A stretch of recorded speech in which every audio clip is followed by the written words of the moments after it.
What is up, you beautiful people out there on the internet? It is I, Michael Shockman, here with another brew review. Just this time starting off, this being recorded the day before the start of Oktoberfest. This being September 15th, 2023, Friday, September 15th, 2023. Oktoberfest officially starts tomorrow, that being the 16th. And today I decided, you know what? I've got a little bit of a friend of the channel got me a couple of packs of Oktoberfest beers, some variety packs and whatnot. So, um, yeah. Today we will be covering Paulaner's. See if you can see that. Salvator. It is a double bock, which is not a tradition. I don't believe is a traditional style of fest beer. Considering it is definitely not sessionable, coming in at 7.9% ABV. It is quite strong. I have had one or two of these in the past, but it has been a while. So let's go ahead and get our little thing here. Going to pop the cap on this because, like all good beers, it is not a twist top.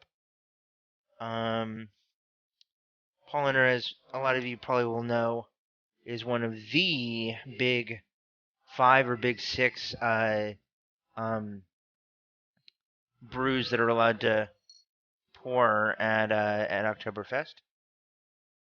Bad etiquette. Go ahead and pour that in there.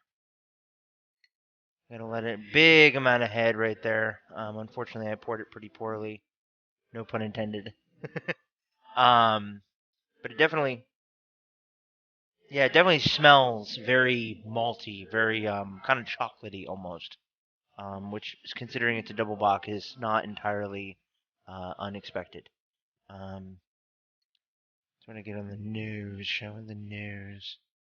I'm gonna get this whole thing because this is only a 12-ounce bottle, and this is a 16-ounce glass. But because of the amazing amount of head, as you'll see here, it is quite. The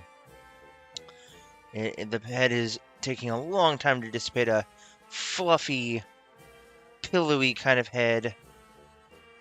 Very, very tasty. Alright, a little bit right there. Got a little bit left in the bottle. Just waiting for it to go down a little bit more. What else can I say about Paulaner? Their Hefeweizen, as most of you will know, is probably my favorite beer of all time. Paulaner Hefeweizen, especially when on draft, is just delicious.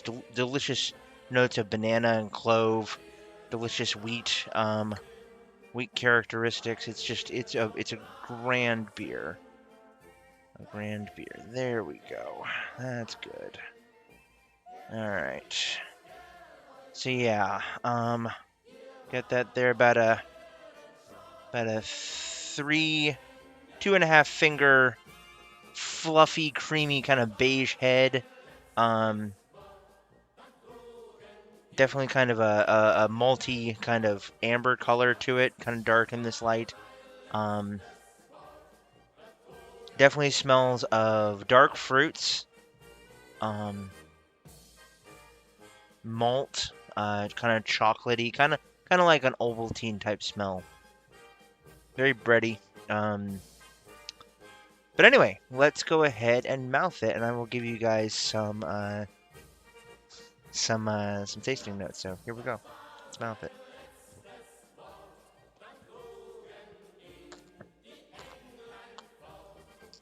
Ooh.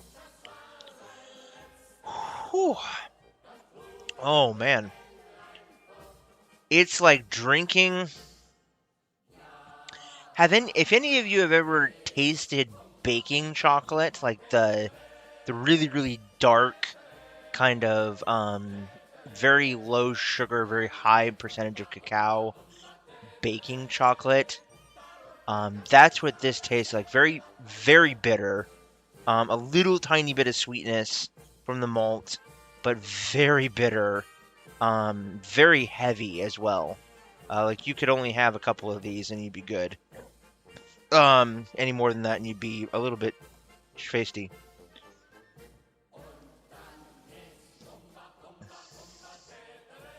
I will say that on the front of the palate, I immediately get kind of a twinge of almost like a unripe berry, kind of like a blackberry, mixed with a little bit of honey.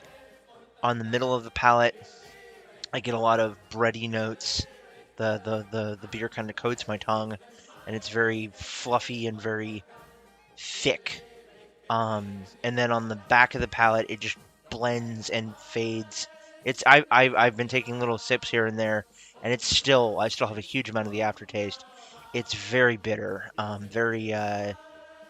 very much like drinking liquid baker's chocolate, mixed in with a little bit of brown bread, and that's actually a really good way of putting it.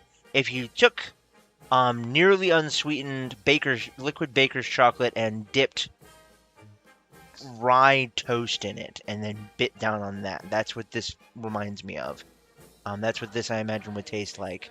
I imagine this would taste like that would taste like this. Very strong and very on the flavor. I mean, very strong. Definitely not a sessionable beer, but definitely something for a special occasion, and it's very tasty. If you are looking for bold flavors and for something to really like pack a punch, this is something I'd recommend wholeheartedly.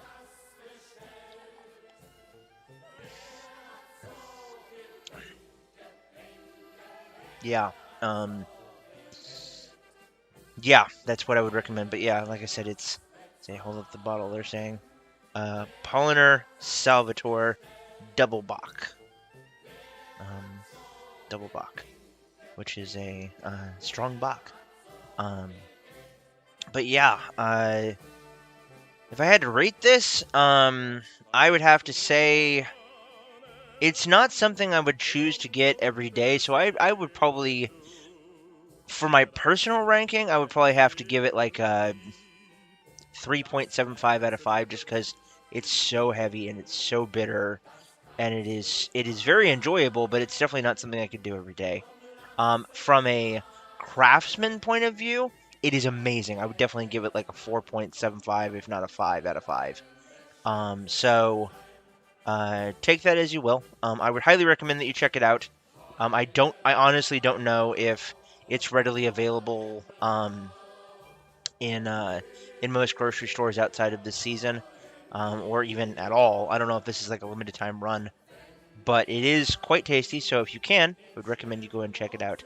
This episode is going to be dropping on the first day of Oktoberfest, so for all those of you out there who can't make it to it like I can't, High Prosid, Gemütlichkeit, Ziggy Zaggy, Oi, oi, oi. Bye-bye, guys.